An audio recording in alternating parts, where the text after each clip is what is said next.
祈りましょうと言っても私たちがあまり祈ることができません。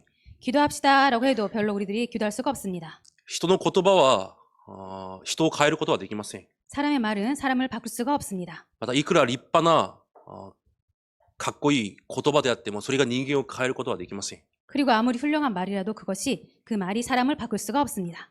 なので今日聖書を通して皆さん祈りの理由を見つけてください。 그렇기 때문에 오늘 성경을 통해서 여러분들 기도의 이유를 발견하시기를 바랍니다. 私にとって祈りが絶対である理由を今日聖書を通して見つけてください。 나에게 있어서 기도가 나에게 절대인 것을 성경을 통해서 그 이유를 발견하시기 바랍니다. 今日神が命じられた家庭そして暮らしの枠です。 오늘 하나님이 명하신 가정 그리고 삶의 틀입니다. 日本では5月ゴールデンウィークがあります。 일본에는 5월 달에 골든 위크가 있습니다. それもある意味日本の文化でしょう。 이것은 일본만의 문화이겠죠. 韓国は5月を家庭の月だとも言います。 한국은 5월 달을 가정의 달이라고도 합니다. 子供の日があって親の日というものがあるからです。 어린이날도 있고 어버이날이 있기 때문입니다. 一昨日が子供の日でした。 엊그제 어린이날이었습니다. また明日は母の日。 그리고 내일은 어머니날. 韓国では親の日というように言います。 한국은 어버이날이라고 합니다. 5月5日が子供の日であるのは私が知る限りでは韓国と日本だけです。 5월 5일이 어린이날이라는 것은 제가 알고 있는 한 한국과 일본뿐입니다. その子供の日っていうのはもともと日本で作られました。 어린이날은 원래부터 일본에서 만들어졌습니다. 古代中国では 아주 오래전 중국에서는요. 奇数、偶数の奇数あるじゃないですか。 짝수, 홀수의 그런 수가 있잖아요. その奇数がつながる日にちはなんでしょうね。縁起が悪いそういう日として見ていました。 홀수가 연결되는 그런 날은 별로 재수가 없다. 그렇게 생각되어졌었습니다. だから3月3日だとか、 그래서 3월 3일이라든지 5月5日だとか、 5월 5일이나 7月7日だとか、 7월 7일 だから日本では未だにその日に祭りをしています。 그렇기 때문에 일본은 지금까지 계속 맞이리를 하고 있습니다. 3月3日に花祭りをします。 3월 3일 날 꽃축제 花祭りだっけ？いや、ひな祭りね。花祭りじゃなくて、ひな祭り。ひな祭りをします。 3월 3일은 희나맞이를 합니다. で、5月5日、子供の日には確か、鯉のぼりなどをあげたりもします。 그리고 5월 5일 어린날에는 고이노보리를 하기나 합니다. で、7月7日は七夕と言いますね。 7월 7일은 다나바타라고 하죠. だから日本はまだそういう日にこのように祭りなどをやっています。 그렇게 일본은 그날, 홀수의 날에 그렇게 맞이리를 하고 있습니다. そのように縁起が悪い日に悪霊を追い払う、厄払いなどを、厄除けなどをする日が、そのような日でした。 그렇게 별로 재수가 좋지 않다고 생각하는 그날에는 그렇게 그런 악령을 쫓아내는 그런 행사를 하거나 합니다. そういう中で5月5日は子供たちのために厄除けをしようとして作ったのが子供の日です。 그래서 5월 5일 날 어린이들에게 좋지 않은 그런 악령을 쫓아내는 것을 하자 그래서 그렇게 희나맞이를 하고 있습니다. 子供の日。 어린이날로 정했습니다. それが子供の日の起源です。 이것이 어린이날의 기원입니다. で、韓国から日本に来た名前忘れたんですけど、バンさん、バンなんとか、バンさんが、その子供の日を見て、 그래서 일본에서 한국으로 간 반이라는 선생님이 그 날을 정한 것입니다. そのバンさんが韓国にも行って、私の国にも子供の日を作ろうとして作ったのが、また韓国も同じ5月5日の子供の日になっています。 그래서 똑같이 그렇게 어린이날로 정해자 해서 반이라는 선생님께서 정한 날이 어린이날이 되었습니다. そのバンなんとかという人は、宗教が韓国の民族宗教である天道教という宗教です。 그 반 선생님이 가진 종교가 있는데 천도교라는 종교입니다. 多分韓国人には東って書いて東学という名の方が多分たくさん聞いているはずです。 아마도 한국 분들은 동학이라는 말을 많이 들었을 것입니다. そういう宗教です。 그런 민족 종교입니다. その天道教というのは、人がすなわち神だという宗教です。 이 천도교의 교리는 사람이 즉 신이다라는 교리를 갖고 で、 있습니다. その当学の精神を子供たちに受け継がせる日としようとして作ったのが5月5日の子供の日です。 이 동학의 그 교리를 사람들에게 어린들에게 전하자 그래서 만든 날이 5월 5일 어린이날입니다. この8日の母の日は、昔も私が行ったことがあります。 5월 8일 이 어버이날에는 저도 간 적이 있는데요. 言ったことがあります。 저도 말한 적이 있는데요. こう死んだお母さんをこう追悼していた、そういう文化が、起源となって、今全世界に伝われているのが親の日です。 죽은 어머니를 추도하는 날, 그것이 지금 전 세계에 이렇게 퍼져 있습니다. だから死んだ霊を追悼していた日が母の日なんです。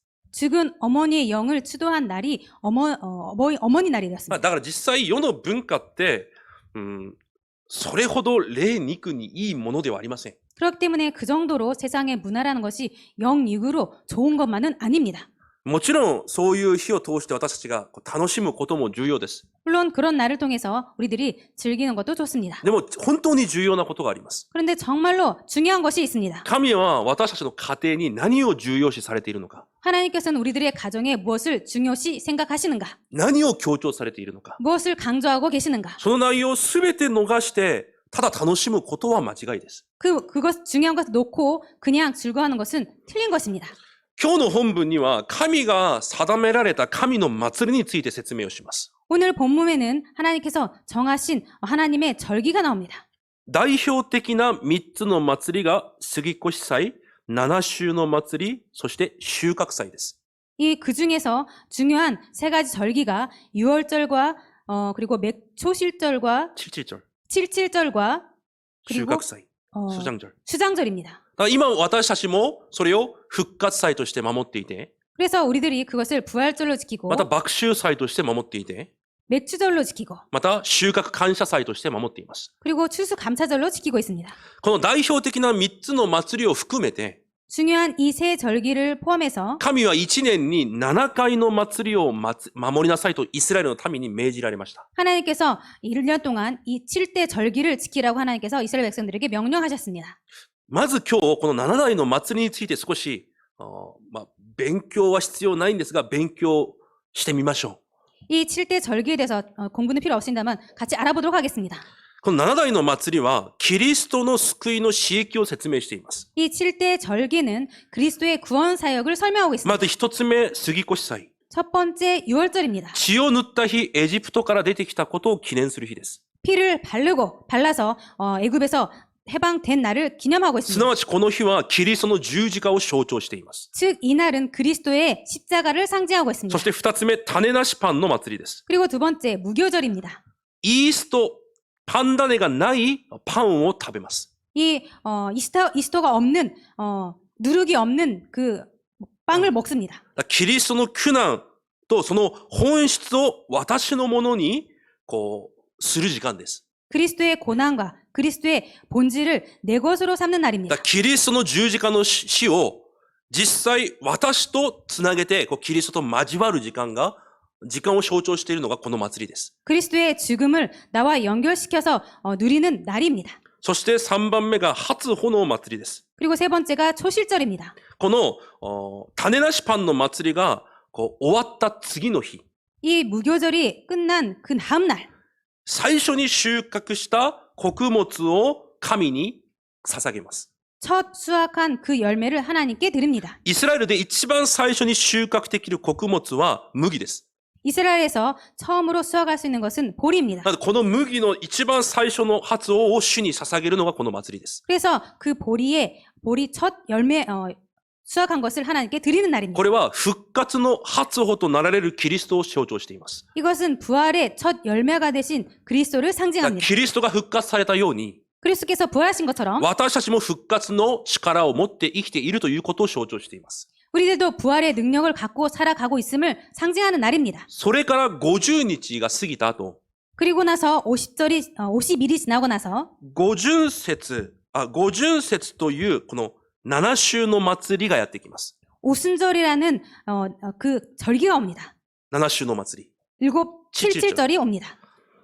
この、7週の祭りは復活されたキリストが聖霊で今私たちを導いておられることを象徴しています。 이 오순절 7.7절은 부활하신 하나님 예수님께서 성령님으로 우리와 함께 계심을 상징하는 キ 날입니다. リストが昇天された後、聖霊の働きを象徴しているのがこの7週の祭りです。 그리스도께서 승천하셔서 성령님의 그 사역을 상징하는 날입니다. そして次がラッパの祭りです。 그 다음이 나팔절입니다. これは新年を知らせる祭りです。 이것은 새해를 나타내는 날입니다.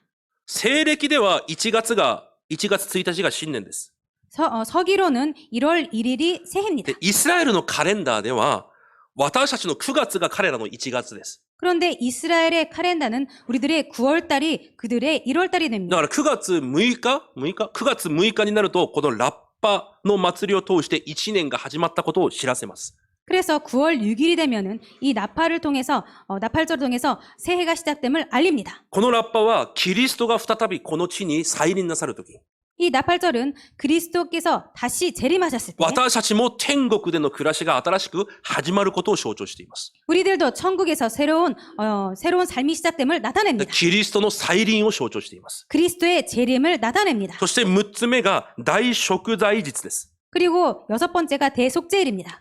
旧約時代に 구약 시대 때 自分も知らずに犯した罪、 자신도 모르고 지은 죄, 自分がどうしても解決できない罪、 어떻게 해서도 자기가 해결할 수 없는 죄, そのすべての罪を許してくれる日がこの大贖罪日です。 이 모든 죄를 용서받을 수 있는 날이 대속죄일입니다. これはキリストが最後の日に人類の裁きの主として来られることを象徴しています。 이것은 종말 때 예수님께서 인류의 심판주로 오심을 상징하고 있습니다. そして最後、今私たちが収穫感謝祭として守っている、カリイオの祭りともいう収穫祭。 그리고 마지막으로 우리들이 추수감사절로 지키고 있는 초막절이라고도 하는 수장절입니다. これは私たちに保証された永遠な背景である天国。 이것은 우리들에게 보장된 영원한 나라인 천국. その背景、私たちの永遠な背景を象徴しています。 이것은 우리들의 영원한 배경을 상징하고 있습니다. つまんないですね。 재미없죠? こういう話はつまんないです。 이런 말은 재미없습니다. でもなんで聖書に書いてあるかというと、 그런데 왜 성경에 써 있냐면요. これらを理解することで皆さんが福音を分かるようになるんです。 이런 것들을 이해함으로 여러분들께서 복음을 알게 됩니다. 人の話で福音を理解するんじゃないんです。 사람의 말로 복음을 이해하는 것이 아닙니다. 私の説明で理解するんじゃないんです。 저의 설명으로 이해되는 것이 아닙니다. 皆さんが聖書を理解すると福音が理解できるようになります。 여러분들께서 성경을 이해하면 복음을 알게 됩니다. この7つの祭りを通して神が何を言っているのか。 이 7대 절기를 통해서 하나님께서 무엇을 말씀하시는가? 今神がなさっている救いの働き。 지금 하나님께서 하시고 계시는 구원 사역, キリストの死益を表しているんです。 즉 그리스도의 사역을 나타내고 있습니다. だからこの世の歴史は、 그렇기 때문에 이 세상의 역사는 この神の救いの働きを中心に流れてきたし、これからも流れていきます。 이 그리스도의 사역을 중심으로 흘러가고 있으며 앞으로도 그렇게 흘러갑니다. じゃあここからが重要です。 그렇다면 지금부터가 중요합니다. ここからは少し面白くなります。 여기부터는 조금 재밌어집니다. このキリストの救いの死益の中で、 이 그리스도의 구원 사역 중에서 もちろん主人公がキリストじゃないですか。 물론 주인공이 그리스도 아니겠습니까? でも神の民である皆さんを通して成していかれる部分があります。 그런데 하나님의 백성인 여러분 통해서 이루어 가시는 부분이 있습니다. それがこの7つの中でどこでしょうか。 이것이 7대 절기 중에서 무엇입니까? 簡単に考えてみると、 간단하게 생각해 こ 보면 の7つの祭りの流れの中で、 이 7대 절기 흐름 속에서 今私たちが生きている時間はどこですか。 지금 우리들이 살고 있는 시간은 무엇입니까? 杉越祭を通って、 6월절을 지나서 この初穂の祭りを通って、 조실절을 지나서 五巡節の日が私たちに至るまで、 오순절의 그 날이 절기가 올 때까지 聖霊の働きが私たちに起こるまで、 성령의 역사가 우리들에게 일어날 때까지 その間の50日間です。 그 사이에 50일입니다. この50日間が私と皆さんの人生の時刻表です。 이 50일이 여러분들과 우리들의 시간표입니다. だからこの7つの祭りの流れを通して見るならそうだということです。 이 7대 절기의 흐름을 통해서 보자면 그렇다는 것입니다. 実はこの50日に 사실 이 50일에 ものすごい奥義が隠れています。 이 50절에는 아주 엄청난 비밀이 담겨 있습니다. これが理解できないと、 그것을 이해할 수 없다면 使徒の働きの1章と2章が理解できません。 사도행전 1장과 2장을 이해할 수 없습니다. 本当の意味では理解できないんです。 참 의미로 이해할 수 없다는 것입니다. 人の話を聞いて知ってはいますが、 사람을 통해서 듣고 알고는 있지만 本当の意味で五巡節が何なのかを理解することはできません。 참 진짜 의미를 진짜 의미가 있는 그 50절을 이해할 수 없다는 今 것입니다. 日はこの50日間を理解することが重要です。 오늘은 이 50일을 이해하는 것이 중요합니다. 3つの祭りについて私たちはたくさん聞いてきました。 3대 절기에 대해서는 우리들이 많이 들어왔습니다. 杉越祭、五巡節、収穫祭。 유월절, 오순절, 그리고 수장절. 本当にたくさん聞いてきました。 정말로 많이 들어왔습니다. でも今日はこの聖書の内容を通して、 그런데 오늘 성경 내용을 통해서 その奥義を本当に私のものにする時間になることを主の皆で祝福します。 그 비밀을 정말로 내 것으로 삼는 날이 되기를 주님으로 축복드립니다.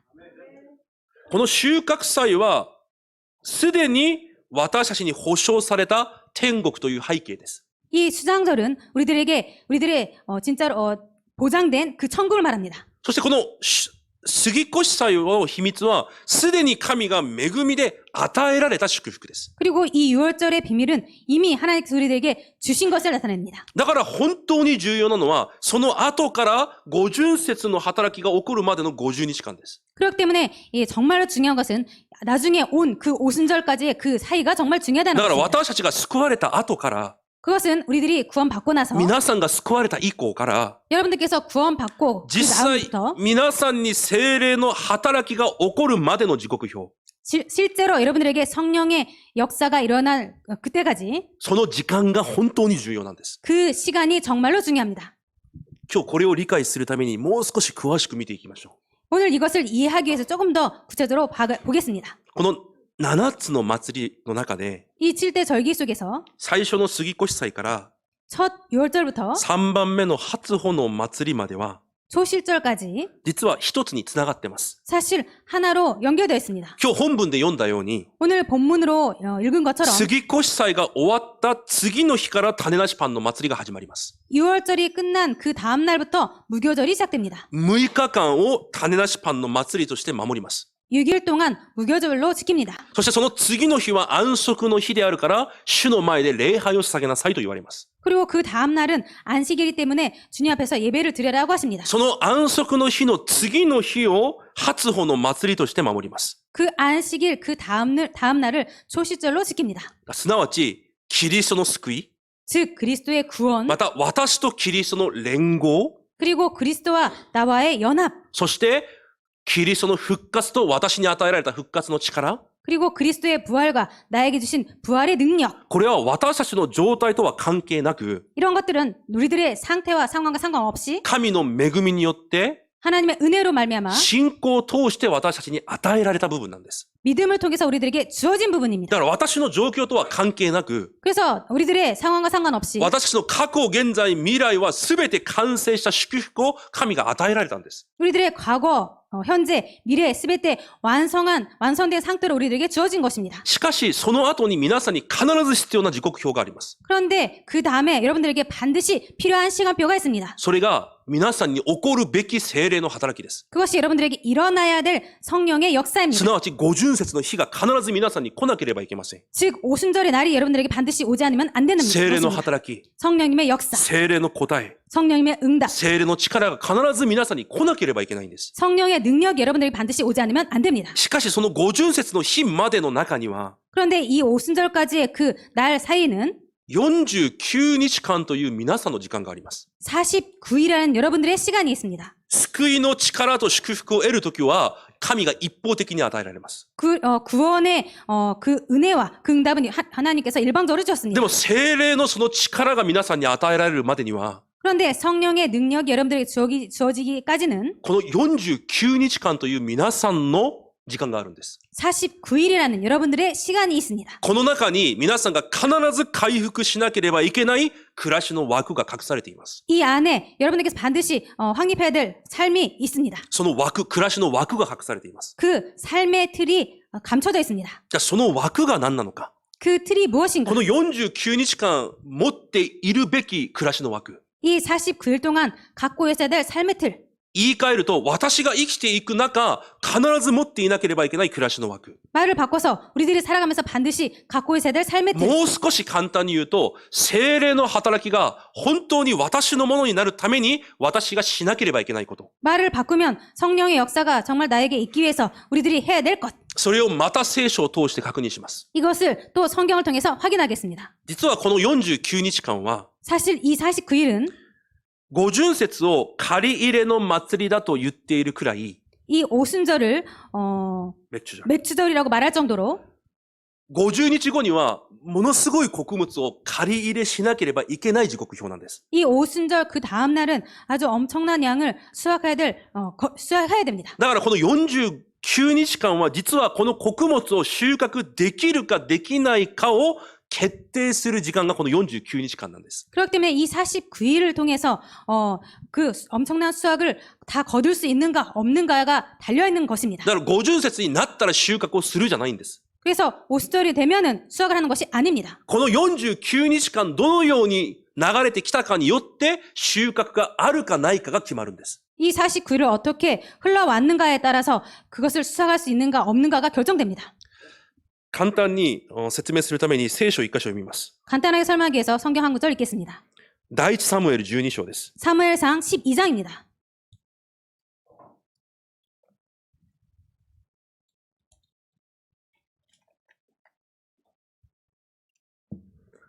12章の17節、19節、17から19節です。 사무엘상 12장 17절부터 19절까지입니다.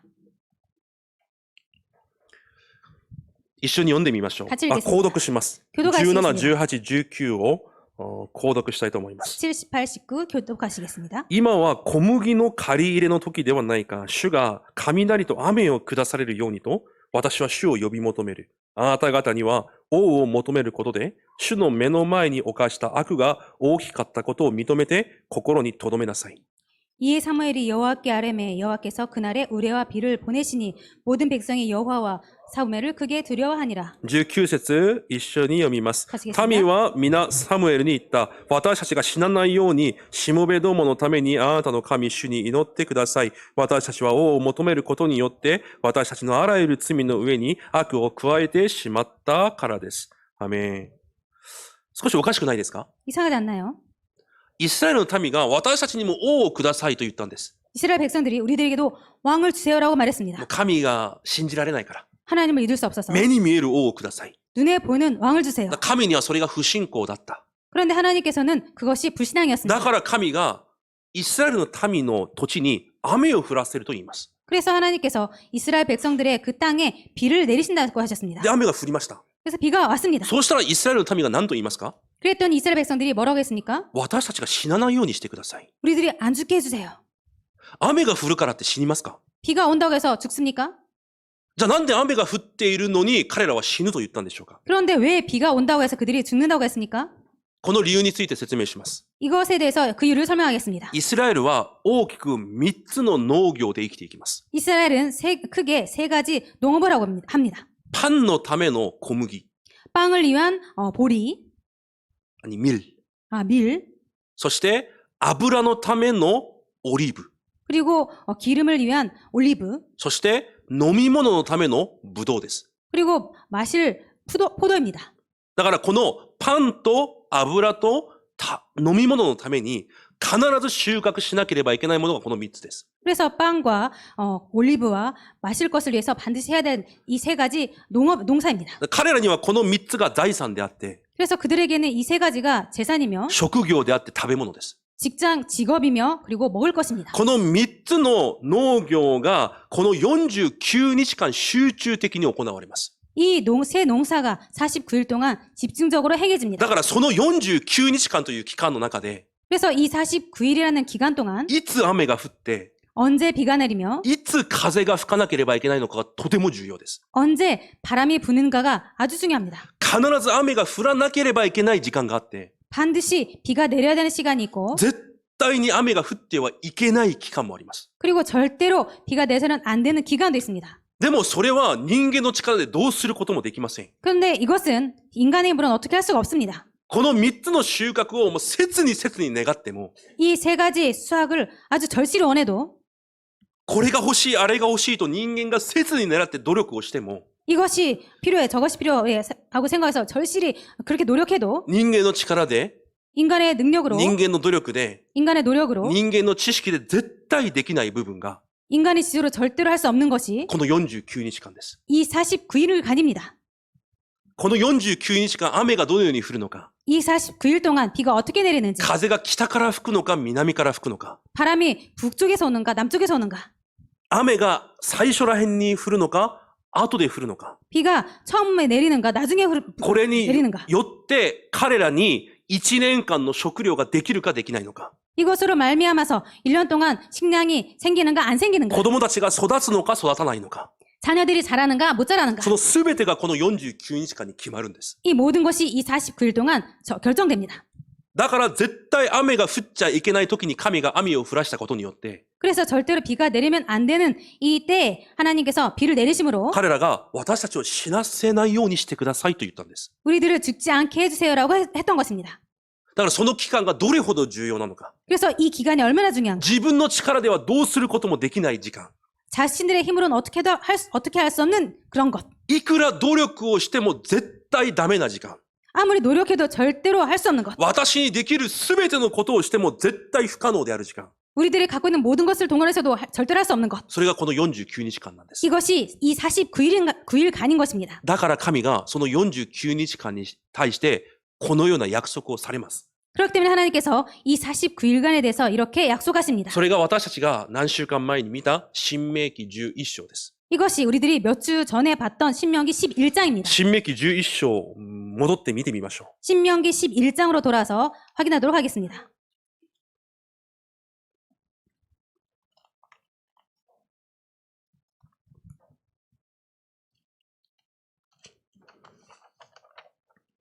.11節と12節をまず読んでみます。 신명기 11장 11절 12절을 같이 읽도록 하겠습니다. 一緒に読みます。 같이 읽겠습니다. せーの。しかしあなた方が渡って行って所有としている地は山と谷の地があり、天からの雨で潤っている。そこはあなたの神主が求められる地で、年の初めから年の終わりまでは、あなたの神主が絶えずその上に目をとどませておられる地である。アメン。神が約束を一つされます。 하나님께서 한 약속을 하십니다. 救われる前はお前たちは自分の力でやってきた。 구원받기 전에 너희들의 힘으로 살아왔다. でも救われたあなた方がこれから生きていく方法は全く違う。 그런데 구원받은 너희들이 앞으로 살아가는 방법이 전혀 다르다. 天から私が雨を降らせて、 하늘에서 내가 비를 내리고 それを受けて生きていく人生にあなた方は変えられた。 그것을 받고 살아가는 인생으로 내가 바꿨다. そして必ずあなた方の上には、 그리고 반드시 너희들 위에는 私の目がいつでもとどまっている。 여호와의 눈이 항상 그 위에 있다. だから何も心配しなくていい。 그래서 아무것도 걱정 안 해도 あ 된다. なた方の生き方が完全に変わった。 너희들의 삶이 완전히 바뀌었다. そのような約束をまずされます。 그런 약속을 먼저 하십니다. そしてから重要な契約を結びます。 그리고 나서 중요한 계약을 맺습니다. それが13節から15節です。 그것이 13절부터 15절입니다. これも一緒に読んでみます。 이 부분도 같이 읽겠습니다. 購読しましょう。 교도가시겠습니다. 私が先に、もし私が今日あなた方に命じる命令、すなわちあなた方の神、主を愛し、心を尽くし、命を尽くして仕えようという命令に、あなた方が確かに聞き従うなら、 여호와께서 너희의 땅에 이른 비, 늦은 비를 적당한 때에 내리시리니 너희가 곡식과 포도주와 기름을 얻을 것이요. 15節一緒に読みます。また私はあなたの家畜のために野に草を与える。あなたは食べて満ち足りる。アメン。これが今この話なんです。 이 부분이 지금 그 내용인 것입니다. 50節の日に必ず必要な穀物を収穫し、 오순절에 반드시 필요한 그 곡식을 수확하고 それがつながって最後の収穫祭の時にまで完璧に収穫をするためには、 그리고 그것이 연결되어서 수확할 때 반드시 수확하기 위해서 この49日間に神の恵みが必ず必要なんです。 이 49일 동안 반드시 하나님의 은혜가 필요한 것입니다. 神がなさる神の働きが必ず必要なんです。 하나님께서 하시는 그 하나님의 은혜가 절대로 필요합니다. これがないと、 이것이 없으면 50節の日が来ないんです。 오순절이 안 옵니다. いくら人間の力で、 아무리 인간의 능력으로, いくら人間の努力で、 아무리 인간의 노력으로, いくら人間の知識と方法で、 아무리 인간의 지식과 방법으로 頑張ったとしても絶対来ないのが五巡節の祝福なんです。 열심히 한다고 해도 안 오는 것이 오순절입니다. 神が49日間働かないと。 하나님께서 49일 동안 역사하지 않으면, 神が恵みによって導かれないと、 하나님께서 은혜로 인도하지 않으면 もう死ぬか生きるかがかかっているくらい重要なのがその時期なんです。 죽느냐 사느냐가 좌우될 만큼 중요한 날이 이 49일간입니다. じゃあイスラエルの民だったらこの40日間どうしてるでしょうか？ 그렇다면 이스라엘 백성이라면 이 49일 동안 어떻게 하겠습니까? 皆さんだったらどうしますか？ 여러분이라면 어떻게 하시겠습니까? 当然でしょう。 당연하죠. 生きるか死ぬかがかかっているから。 죽느냐 사느냐가 달려있기 때문에, 子供たちの未来がかかっているから。 자녀들의 미래가 달려있기 때문에, 生き延びるか死ぬかがかかっているんです。 살아남느냐 죽느냐가 そ 달려있습니다. の切なる思いを持って、 그 절실한 마음을 가지고 49日間、 49일간 毎日神を見上げ、 매일 하나님을 바라보고 神を頼るしかないんです。 하나님을 의지할 수밖에 없습니다. その方の御言葉を楽しみ、 그분의 말씀을 즐거워하고 約束を確信して、 약속을 확신하고 礼拝によって神と喜びを味わって、 예배를 통해서 하나님과 기쁨을 누리고 神がくださる御言葉で夢を見て、 하나님께 주시는 말씀으로 꿈을 꾸고 それを確信しながらまた今日も喜んで、 그것을 확신하면서 또 오늘도 기뻐하고 神が与えられる祝福があることを喜び、 하나님께 주시는 축복이 있을 것을 기뻐하고 今日も神の目が私たちの上に留まっていることをまた喜び、 오늘도 하나님의 눈이 나에게 머물러 있음을 또 기뻐하고 どんなことが起きても感謝し、 어떤 일이 있어도 감사하고 心を尽くし、 마음을 다하고 命を尽くし、 생명을 다하고 神一人を愛するんです。 하나님 한 분만을 사랑한 것입니다. これが49日間のイスラエルの暮らしです。 이것이 49일간의 이스라엘 백성의 삶입니다. そして彼らの暮らしの枠です。 그리고 그들의 삶의 틀입니다. これが神が神の民たちに強調された 이것이 하나님의 백성들에게 하나님께서 강조하신 祭りの奥義であって、 절기의 비밀이며 個人と家庭の枠なんです。 개인과 가정의 틀입니다. 毎日を、 매일을 一日一日を 하루하루를 神を楽しむこと。 하나님을 즐거워하는 것. 楽しいことをすることじゃなくて、 즐거운 것을 하는 것이 아니라 神を楽しむこと。 하나님을 즐거워하는 것. 私たちに約束された。 우리들에게 약속된 必ず未来を保証された。 반드시 미래가 보장된 その神を今日も明日も楽しむこと。 그 하나님을 오늘도 내일도 즐거워하는 것. それが49日間彼らに必要な唯一の暮らしの枠なんです。 이것이 49일 동안 그들에게 필요한 유일한 삶입니다. 삶의 틀입니다. それだけ一つ守るだけで、 이거 하나만 지킴으로 神は全てを約束されたんです。 하나님은 모든 것을 약속하신 것입니다.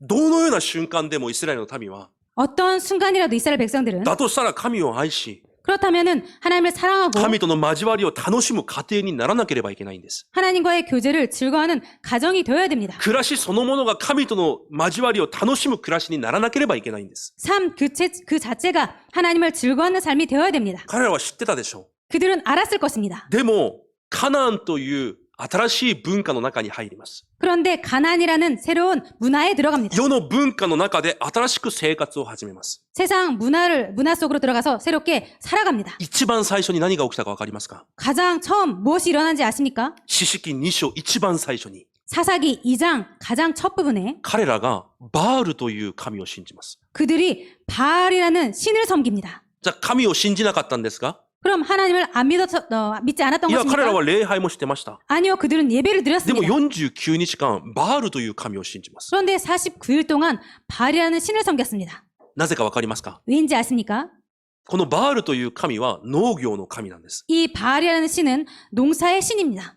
そのカナンの地で、 가나안 땅에서 カナンの民たちが、 가나안 백성들이 世の人たちが 세상 사람들이 農業をするために、 농사를 짓기 위해서 収穫をするために、 수확하기 위해서 神を知らない人たちがバールというものを使えているんです。 하나님을 모르는 사람들이 바알이라는 신을 섬기고 있습니다. 穀物を収穫するために、 곡물을 수확하기 위해서 豊かさを得るために。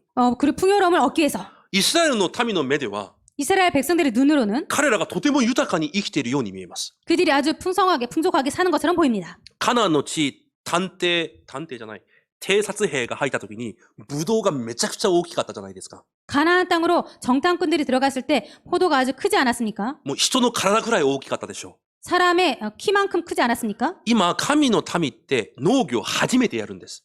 지금 하나님의 백성들이 농사를 처음으로 짓게 エジ 됩니다. プトでは農業という生活じゃなかったんです。 애굽에 있을 때는 농사라는 그런 삶이 で、 아니었습니다. 初めて農業という形をカナンで見た。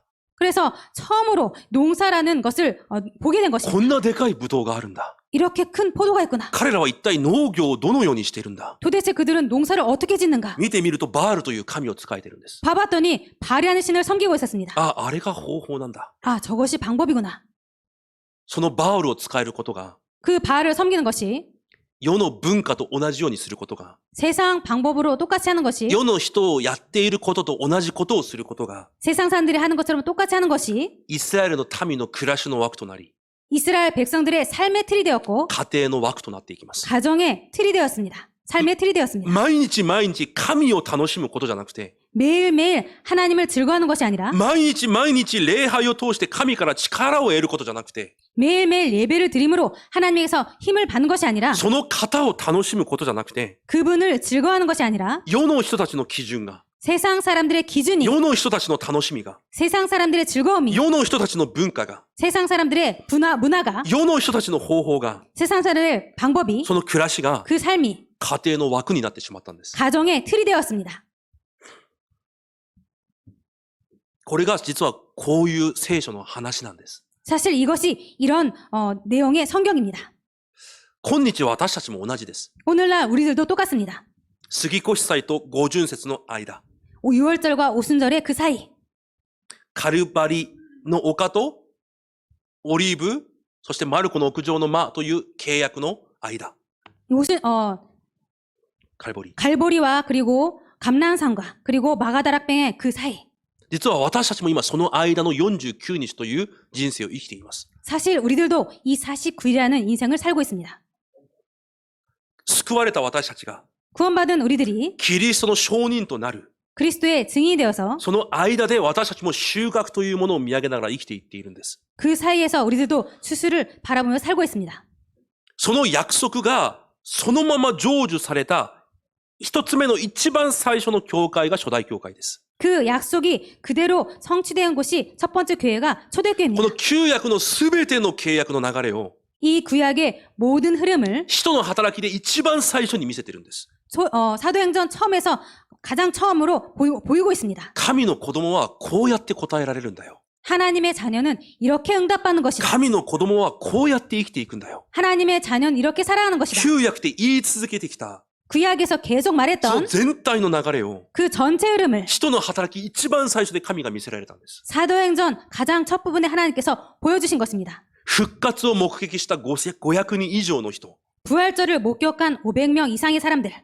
しかし多くの人は世の文化、 그런데 많은 사람들은 세상 문화, 世の流れ、 세상 흐름, 世の方法を捨てられることができずに、 세상 방법을 버릴 수가 없어서 その中でそのまま生きていきました。 그 안에서 그렇게 살아갔습니다. 復活を目にしたのにもかかわらず、 부활을 목격했음에도 불구하고 しかしその中で120人だけは、 그런데 그 가운데서 120명만은 神が約束された約束を確信して、 하나님께서 약속하신 그 약속을 확신하고 集まって、 모여서 神に対する集中、 하나님에 대한 집중, 誠の幸せの中に入っていきます。 참 행복 속으로 들어갔습니다. だから使徒1章14節に書いてあります。 그래서 사도행전 1장 14절에 써 있습니다. いつも心を一つにして祈っていた。 마음을 같이하여 오로지 기도에 힘썼다. これが49日間神が願われていた姿なんです。 이것이 49일간 하나님께서 원하셨던 모습이었습니다. そしたら約束した通り2章に現れます。 그랬더니 약속하신 대로 사도행전 2장에 나타났습니다. 五巡節の日になって、 오순절 날이 이미 이르매 皆が聖霊に満たされた。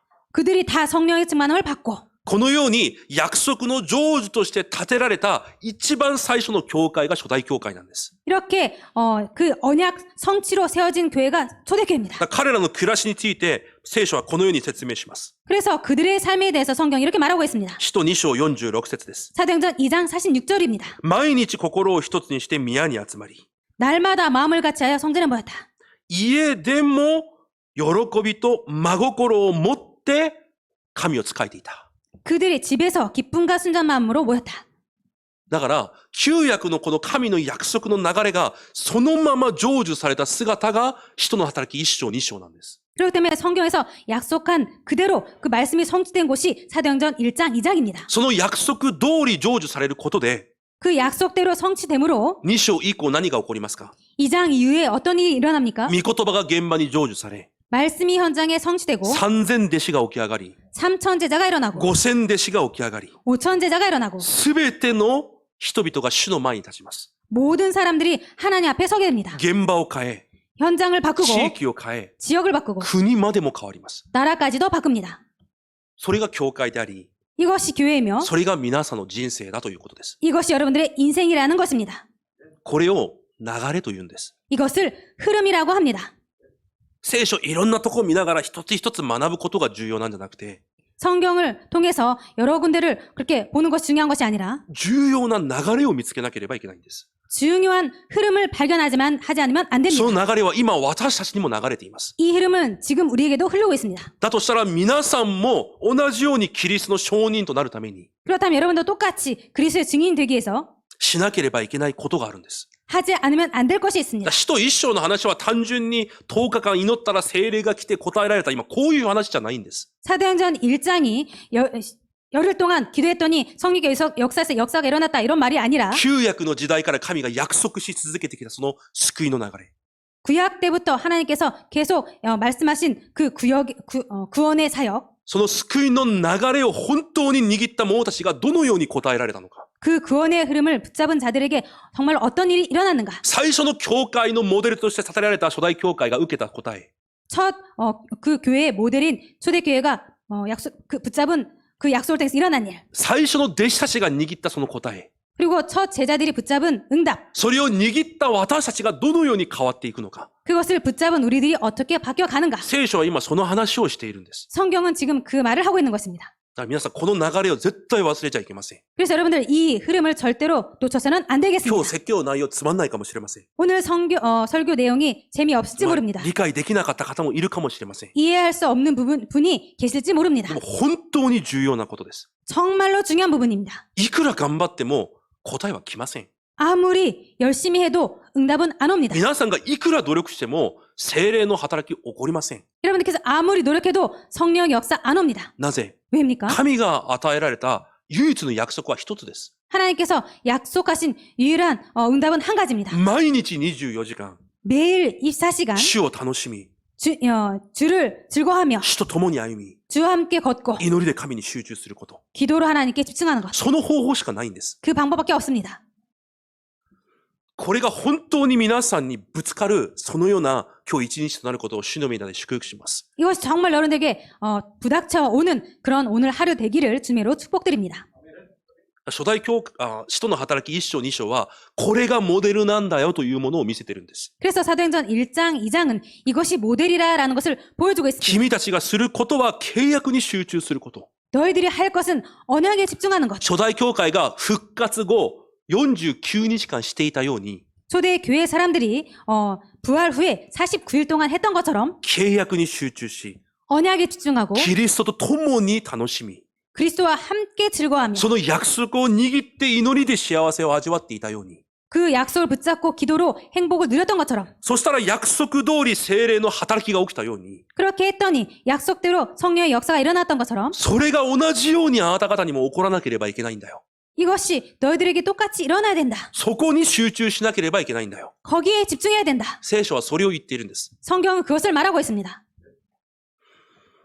じゃあこの時代を生きていく私たちにも収穫しなければいけない本当の答えというものがあります。 그렇다면 이 시대를 사는 우리들에게 정말로 수확해야 될 그 응답이 있습니다. 本当に収穫しなければいけない3つの答え。 진짜로 추수해야 될 3가지 응답이 있습니다. 1つ目が初代教会のような教会を建てることです。 그 첫 번째가 초대 교회 같은 교회를 세우는 것입니다. そのために必ず皆さんが受けなければいけない答えがローマ書16章の答えです。 그것을 위해서 여러분들께 정말로 받아야 할 응답이 로마서 16장 응답입니다.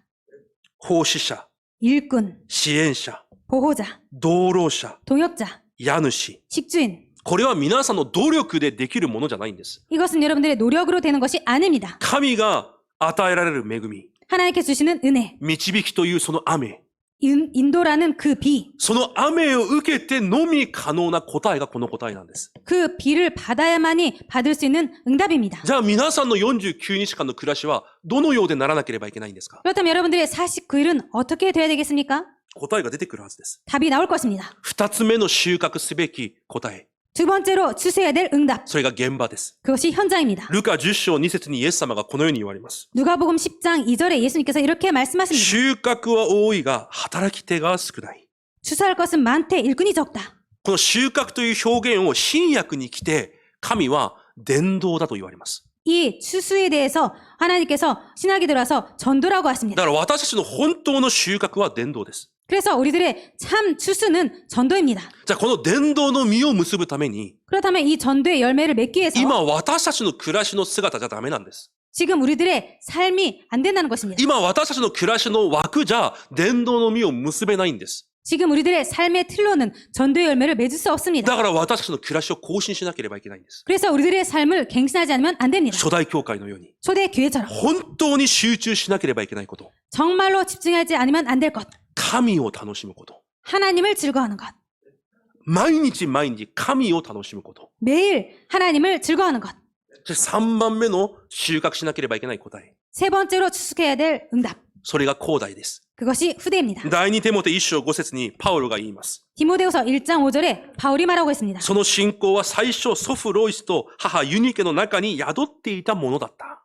이 믿음은 먼저 내 외조모 로이스와 내 어머니 유니게 속에 있었던 것이다. キリストの弟子として建てられたテモテの中にあった信仰が、 그리스도를 통해서 세워진 디모데 속에 있었던 것이 もともとその母と祖母の中にあった信仰だとパウロが言います。 원래는 그 어머니와 그 외조모 속에 있었던 믿음이었다고 말합니다. でも皆さんがいくら頑張って渡そうとしても、 그런데 여러분들께서 아무리 열심히 해서 전하라고 해도 絶対渡すことはできません。 절대로 전할 수가 없습니다. 霊的収穫は聖霊によってのみ可能なんです。 영적 추수는 성령으로 말미암아 성령으로만 가능합니다. いくら皆さんが努力しても、 아무리 여러분께서 노력해도 いくら皆さんの口で正しいことを子供たちに語っても、 아무리 여러분의 입으로 바른 것을 전해도 聖霊の働きがなければ絶対に不可能なことなんです。 성령의 역사가 아니면 절대로 불가능한 것입니다. 私たちの後代が私たちの次世代になるのか、 우리들의 후대들이 우리들의 차세대가 된 것. それとも福音と全く関係ない違う世代になるのか。 그것이 아니면 복음과 전혀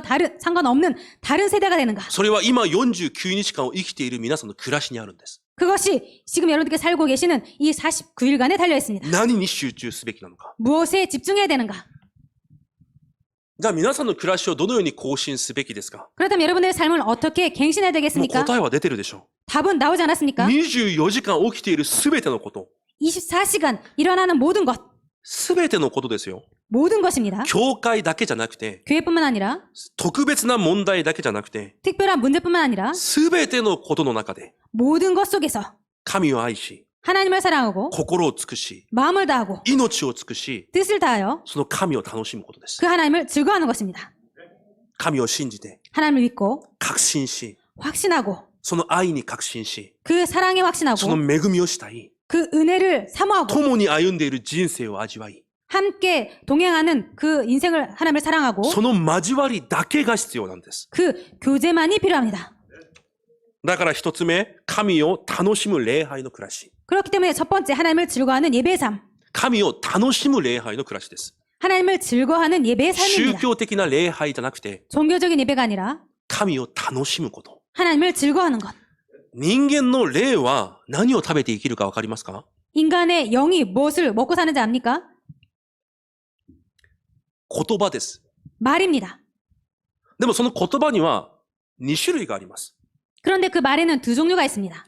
神がくださるメッセージがあって、 하나님께 주시는 메시지가 있고 サタンが与えているメッセージがあります。 사탄이 주는 메시지가 있습니다. 神がくださるメッセージを、言葉を私のメッセージとして受け止めるなら、 하나님께 주시는 메시지를 내 메시지로 받는다면 私には力が生まれ、 나에게서 힘이 생기고 確信が生まれ、 확신이 생기고 喜びが溢れます。 기쁨이 흘러 넘칩니다. それによって精神と肉体まで生かされます。 그것을 통해서 정신과 육체도 살아납니다.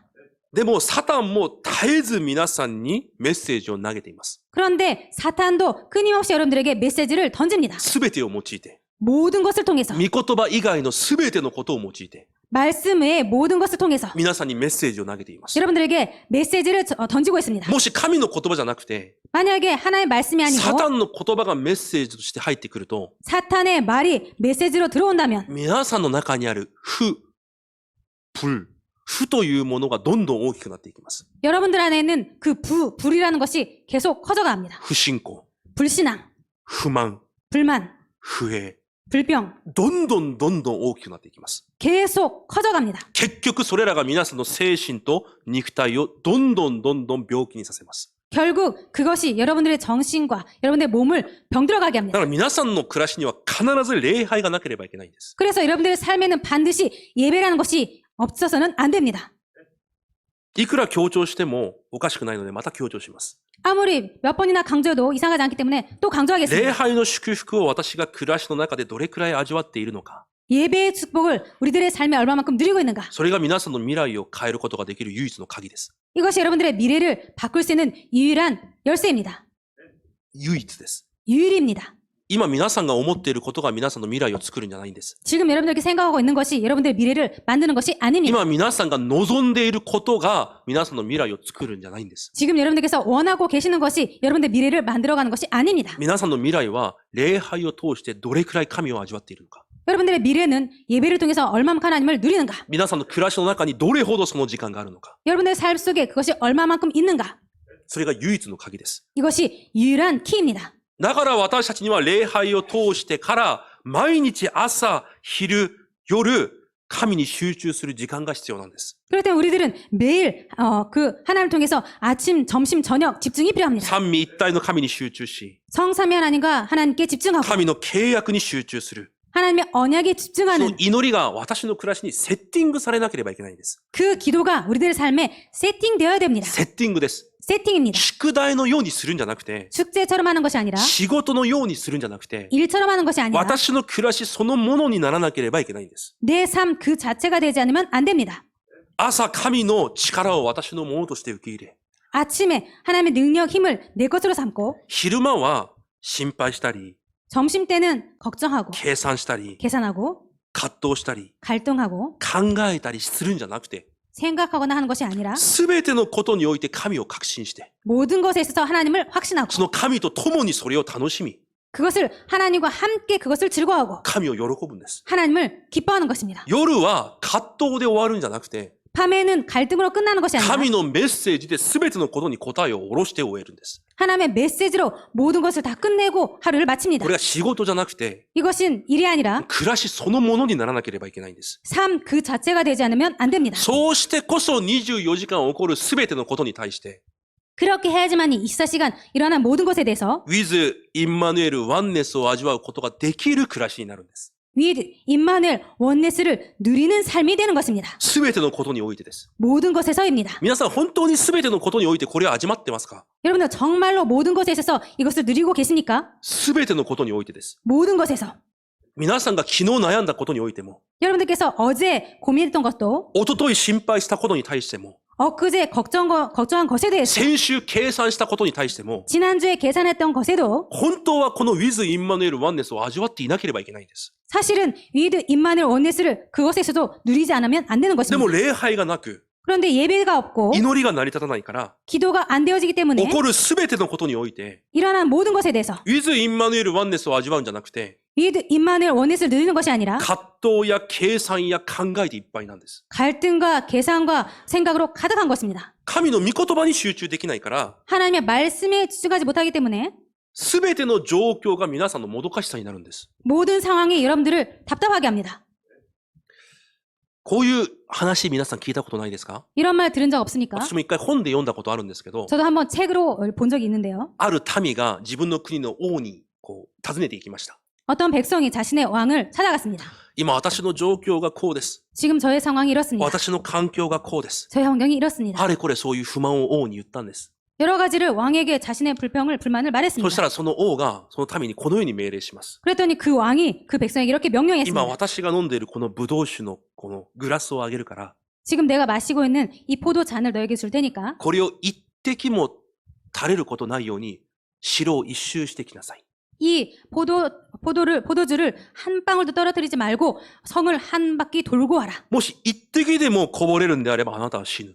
이 포도주 한 방울에 떨어뜨린다면 너는 죽게 된다. でも一滴もこぼさずに戻ってきたら、私があなたの願いを聞いてあげよ 그런데 한 방울도 떨어뜨리지 않고 돌아온다면 내가 네 소원을 들어줄게. う。それを聞いた民が本当にも気をつけて城を一周します。 그래서 그 말을 들은 백성이 정말로 조심해서 성을 한 바퀴 돕니다. で、一滴も垂らさずに来ました。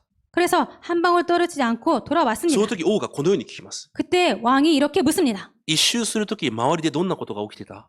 한 바퀴 돌 때 주변에서 어떤 일이 일어났냐? 一周する時に何人に会った？ 돌 때 몇 명 만났는가? 民がこのように言います。 그 백성이 이렇게 대답합니다. いや、私はこのブドウのグラスだけを見ていて何も見えませんでした。 아니요, 저는 이 포도잔만을 봤기 때문에 아무것도 못 봤습니다. その時王がこう言ったんです。 그때 왕이 이렇게 말합니다. 本当にあなたの人生に必要なものだけが見えるなら、 정말로 네 인생에 필요한 것만 보인다면 状況と環境は見えないはずだよ。 상황과 환경은 안 보일 것이다. 何を見ているのか確かめなさい。 무엇을 보고 있는지 확인해라. 同じです。 똑같습니다. 皆さんが本当に礼拝と祈りの中で、 여러분들이 정말로 예배와 기도 속에서 神の契約にだけ集中しているなら、 하나님의 언약에만 집중하고 있다면 状況と環境が見えるわけがないんです。 상황과 환경이 보일 리가 없습니다. 人や問題が見えるわけがないんです。 사람과 문제가 보일 리가 없습니다. 私の足りなさやあの人の足りなさが見えるわけがないんです。 나의 부족함과 저 사람의 부족함이 보일 리가 없습니다. 本当に契約に集中しているなら、 정말로 언약에 집중하고 있다면 with インマネルワンネスしか見えないはずなんです。 with 임마누엘 원네스밖에 보일 것입니다. 結論です。 결론입니다. 今日、新明記16章3節にこのように言われます。 오늘 신명기 16장 3절에 이렇게 말하고 있습니다. なぜこのような祭りを守れと言ったのか。 왜 이런 절기를 지키라고 말했는지 あなた方がエジプトから出てきたということを一生の間覚えているため。